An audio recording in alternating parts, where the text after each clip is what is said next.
แล้วศรัทธาญาติโยมทั้งหลายเนาะตุลุงก็พักตั้งเบรก พักตั้งเบรกก็หมายความว่าสถานีเปิดเสนอข่าวจากกรมประชาสัมพันธ์ตั้งวัดหอยต้องซักตั้งเจ้าหน้าที่ก็เอาธรรมจักรปวัตนสูตรใส่เข้าไปตัวลุงก็ต่างผักต่างย่างลุกไปย้ายแข้งย้ายบาดเตียวไปเตียวมายืดเส้นยืดสายแล้วก็มานั่งอู่กันต่อในช่วงที่สองเนาะขณะนี้ท่านทั้งหลายก็กำลังฟังรายการสารธรรมยามค่ำสารธรรมยามค่ำรายการนี้ก็มีผู้ที่ดำเนินรายการก็หลายท่านหลายตุนหลายองค์เนอะแต่ว่าเป็นวันเสาร์แล้วก็เป็นพระละนาทีของอาตมาภาพตุลุงยองแห่งวัดพระธาตุดอยน้อยก็มานำเสนอสิ่งละอันพันละน้อยมาเล่าสู่จู้กันฟังเนาะศรัทธาญาติโยมต่างหลายบางทีก็เอาโต๊ะจุยพองนะก็วัตถุดิบในเนี่ยนะเสาะหาก้อนใกล้เข้าไปใส่เข้าไปอีกนะฉะนั้นญาติโยมต่างหลายช่วงนี้ก็เป็นช่วงที่คำมาแล้วกลางค่ำกลางคืนดึกดื่นเนาะศรัทธาบางคนนั่นก็อยู่คนเดียวโดด ก็พอค่อยดูแลตารางกลางโขงเนอะนะเวลาว่าเฮินเฮาอยู่ไกลพี่น้องเจ้าบ้านก็ระมัดระวังพ้องเนาะนะไฟก็ปืดไว้พองม้าก็เล่งไว้พองแล้วก็อันใดที่มันสำคัญก็เก็บเม็ดไว้ดีๆบ่เดี๋ยวนี้มันบ้านกันเมืองอยากเหมือนกันนะ เก็บงามอย่างไว้ดีๆสันเตอเขาก็จะไปรับลึกกันมาเห่าเมื่อค่ำยามคืนก็จะไปลุกมาเนอะพอสังเกตการอยู่ฮะเนาะแต่บางคนก็โอ้ยแม่อยู่คนเดียวมันจะเมมสังตัวมันจะมาเอาสังมาก็มแน่ฉะนั้นเขาก็ระมัดระวังไว้นะอาศัยว่าเอาอยู่คนเดียวแล้วก็เปิดไฟไว้พองเนาะศรัทธาญาติโยมทั้งหลาย ก็ประกาศข่าวสารงานบุญสักหน่อยเนี่ยก็ที่วัดศรีพุ่มมาตาสุ่มปล่อยนี่เพิ่นจะไม่งานเนาะวันที่31นี่กันเนาะ31ก็เพิ่นจะมีงานยกย่อฟ้าเอกาเนี่ยจะร้องโบสถนี่ ในเมตตา ในเมตตาบารมีธรรมหลวงปู่ท่านพระครูท่านพระครูหลวงพ่อนะเจ้ายังกึดออกอยู่นี่เป็นวัดนั้นศรีภูมิมาเนาะอุดมศิริทัศน์หลวงปู่เนาะเป็นนั้นเกิดเดียวสหธรรมิกเดียวกันตึงหลวงปู่ด้อยเฮาประตามปูนก่อไหวสาบารมีธรรมเนอะหลวงพ่อพระคุณนิวิตศีลสังวรหลวงพ่อใหญ่เจ้าคณะอำเภอเวงป่าเป่าเนาะตุลุงก็ติดตามฟังรายการเปิ้นโมนดีเปิ้นเตะทำไปโมโอ้ยเตะทำโมนมันเกิดมันข้างเหรออย่างตุลุงกันนะมาเตะทำไว้เนี่ยมันต้องเล็บไว้รอบหนึ่ง2 รอบใครนะมันไหวยาปึ๊กเตะน้ำเตะทำเนี่ยมันมีนาหลายหอมอย่างหวานนะอันน้ำพัฒนาชัดเตอโอ้ย ดีนั้นพระพุทธเจ้าอันนี้มันอย่างนี้ การอ่านหนังสือโว้ยนี่มันได้เปรียบตู้ศรัทธาเนาะก็ขอไหวสาบารมีธรรมหลวงพ่อเนอวัดห้างต่ำนะเปิ่นวัดตุลุงวัดห้างต่ำฟังเปิ่นตลอดหลวงปู่ดอยตัวเนอฟังเปิ่นทุกวันจันทร์ท่านพระครูปฏิภาณธรรมทินจะมาปะกันอากาศดีจะร้องวัดตาสมปล่อยศรีพุ่มมาเนาะพระครูอุดมศิริทัศน์เป็นปินสหธรรมิกเดียวกันอายุเกลือเดียวกันนะตั้งปูนก็จะมากันหลายกันเนาะคืนสีขาวฮอดตั้งพี่ก็ไปตั้งปูนก็มาเนาะสถานจะไปเข้ากำเพื่อเนาะหวยงูในฝางเพื่อนั้นวิเด ให้เขากำบุญมันงานซ่อนงานได้ก็ไปมาหาแวหากันเนี่ยกะศรัทธาเนาะจะไปละจะไปขวางกัน แล้วก็เมตตาธรรมเนาะอาจารย์พระครูปริยัติรัตนโชติก็เดี๋ยวก็จัดต่อรายการจากตุลุงธรรมะเพื่อชีวีนะเอาละเด็กละอ่อนมาสวดมนต์แปลด้วยเอกแล้วก็เมตตาธรรมอาจารย์พระครูปริยัติชัยวัฒน์อันนี้เพิ่นก็มาออกรายการวันพัดวันศุกร์กันเนาะเปิ้นก็มาออกรายการเนาะแล้วก็ครูบาศรีหมื่นเขาเนี่ยครูบาสามานเขาโอ้หลายสายเวงป่าป่อนี่นักธรรมนักเทศนะนักบรรยายนักกำเลวและโตพระครูเลขาเฮาตยวัดป่างิ้วตุปีพระปรัตน์นัทพงศ์ก็เนี่ยนะครูบาดีดเขาก็เนี่ยตุลุงทรเขาเนี่ยพอสมควรพอสมควร พอสมควรนี่เป็นอยู่บวกขอนนะพอสมควรบวกขอนเจ้าลืมประกาศไว้เด้อวันนั้นก็ไปปะกันที่วัดตุลุงแดงกันเนาะที่วัดแม่ห้องใครก็ไปปะอันปอบุญธรรมแม่รัตนาสังคำฟั่นบ้านป่งน้องหมู่3ตำบลเวงอำเภอเวียงป่าเป่าจังหวัดเชียงรายเนาะมอบซองกันติดไปแล้วเด้อธรรมบรรยายเจ้านะปอบุญธรรมสังคำฟั่นทำทุก108แต่จะไปถึงปิ้นตุกเนอะคือมีความสุขตลอดกาลปอบุญส่งคุณเล่าเลยเนอะปอบุญส่งก็ไปปะกันนะเนาะไปปะกันที่หันนากาที่สืบจัดตาหลงตาลเสนาสนะวัดแม่ห้องใครพี่น้องคุณเล่าตัวปีการเขาก็ไปหลายก็ต้องขอไหวสาเนาะไหวสาครูบาอาจารย์ที่เปิดมากันหนักกันหลายด้วยแล้วก็หลายก็หลายตุนที่อ่านไปแล้วนะเอาละเนาะศรัทธาญาติโยมทั้งหลายก็เดี๋ยวลุงก็จะนำเสนออันนี้ดำก้ามหนึ่งเกินเนาะ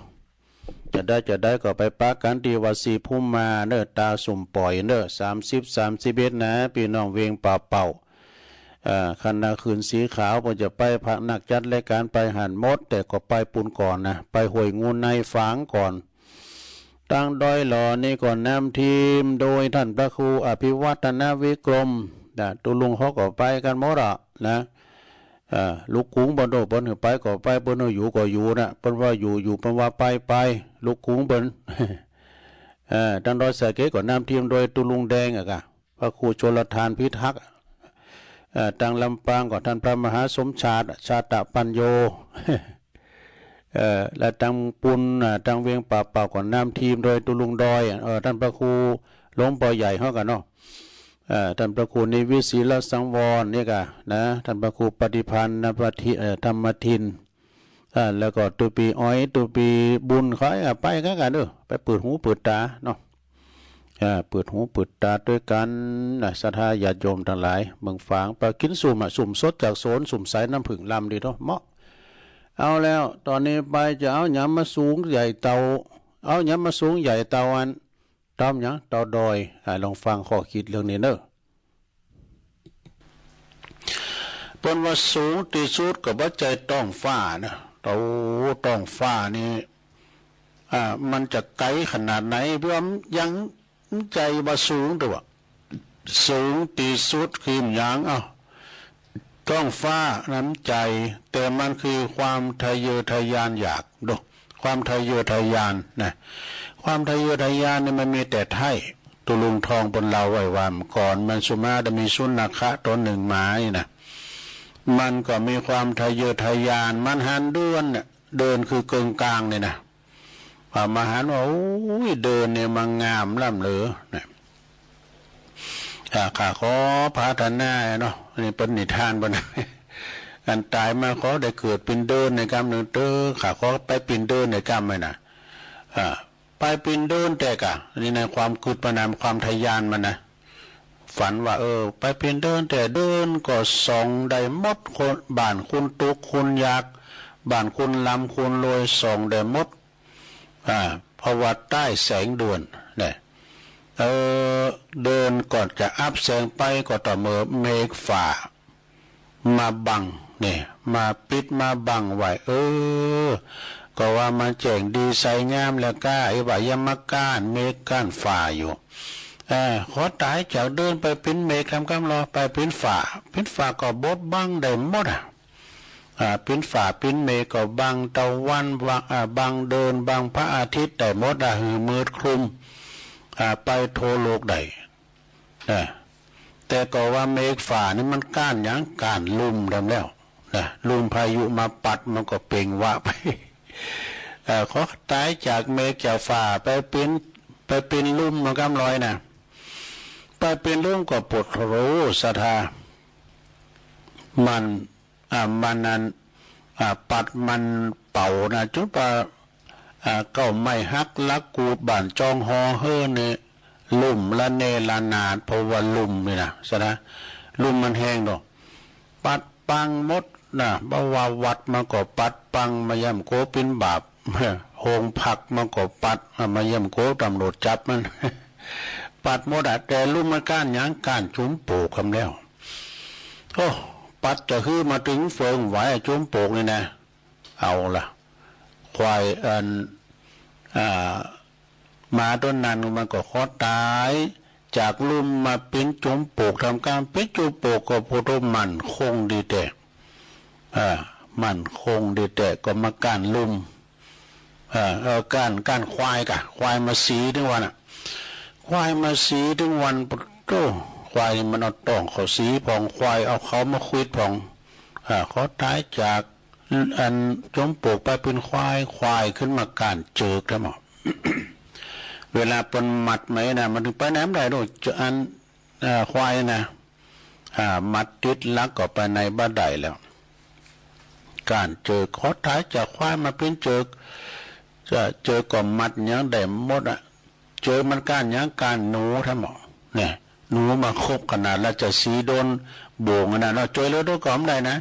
หนูมาคบเจอจนพูดจนป้วนพันธนาการมาปิ้นเจอก่อการหนูมันการยังการแมวมันการยังมาแล้วปวดปิ้นหมาอย่างเก่าได้โว้ย เลยเกิดมาเป็นหมาอย่างเก่าอันนี้อันเป็นนิทานความทะเยอทะยานของสุนัขะตุลุงทองปนเล่าไว้ได้ยินแล้วเตอก็คือว่าอย่างสูงก็คือต้องฝ่ากลมใจคือความทะยานความทะเยอทะยานแล้วยังมันต่ำไหมนะกันยอมบอกว่าเต็มไหมนะยังมันเต็มที่สุด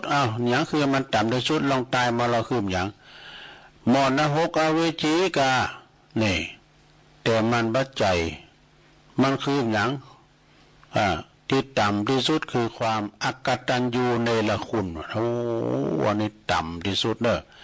อกตัญญูนี่ก็คือตรงข้ามกับกตัญญูมันโหบุญโหคุณบ่โหคุณปอคุณแม่คุณครูบาอาจารย์บ่โหคุณศีลคุณทานยังสักอย่างเนรคุณนี่นะอกตัญญูนี่นะบ่โหสักอย่างแล้วก็มากคือหนักข้อต่อไปคือหนักหยังตีหนักที่สุดจ้ะลองตายพอเราเป็นหยังมากที่สุดบัดใจว่าดวงดาวใจดวงดาวในจักรวาล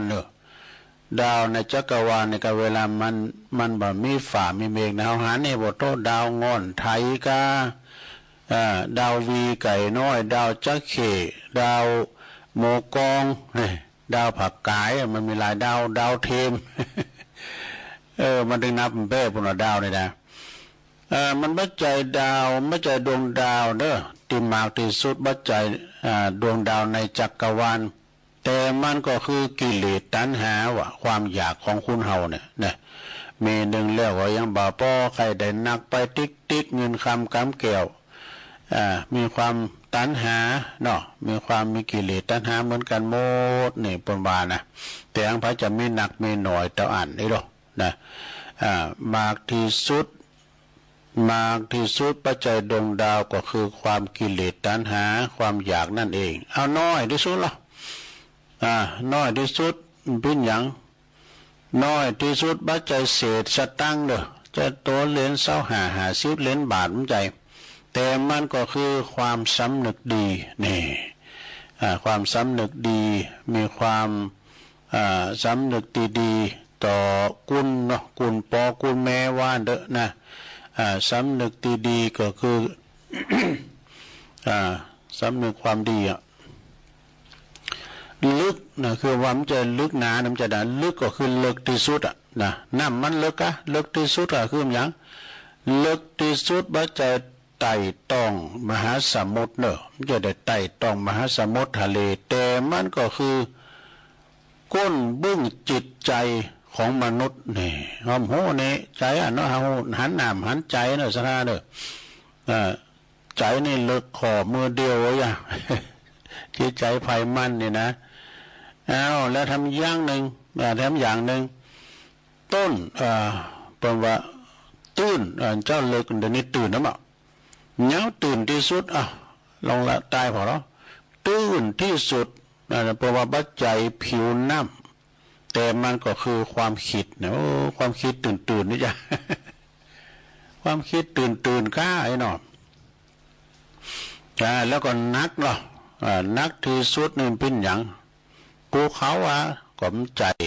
แต่มันคือแบกรับโอ้แบกรับเนี่ยแบกรับภาระนักลำไปมันนักไอ้นะปรุงว่างปล่อยว่างให้พองดีมันเบามันคือมันนักอกนักใจถึงวันนี้คุณเฮานี่มันนักอกนักใจกึดหนักกึดหลายทำให้คุณเฮาในเขตกันนะกึดเลิงเงินเลิงทองเลิงลูกเต่าเหล่าล้านเล่นบ่อยู่ถอยฟังกรรมก็คือถึงเรื่องนั้นเรื่องนี้คือถึงหนีถึงศีลบ้านถึงกึดไปหมดการกึดลำไปก็กินข้าวบาล่ำลงจะไปกึดมาเตอะเนอะอย่าจะเกิดมาถึงเกิดมันยังมาถึงตัวนักที่สุดบัจจัยภูเขาแต่มันคือการแบกรับนะแล้วเบาหรอเจ้านักอันนี้เบาที่สุดนี่หรอคืออย่างขุนนกก็จัดเบานะขุนนกก็บัจจัยแต่มันคืออุเบกขาเนี่ยอุเบกขาเนี่ยความวางเฉยนะลงเนอะไปคืนอย่างนักความวางเฉยจะมาเตอะนี่นะอุเบกขาก็คือความวางเฉยต่อไปยาวเนี่ยยาวที่สุดนี่คืออย่างคือยาวที่สุดฝากฝ่ากาบัจจัยฝากฝ่าแต่มันคือการเว้นว่ายตายเกิดเท่านี้แหละเรียกว่าวัฏสงสารมันถึงมีวันหยุดเนอะ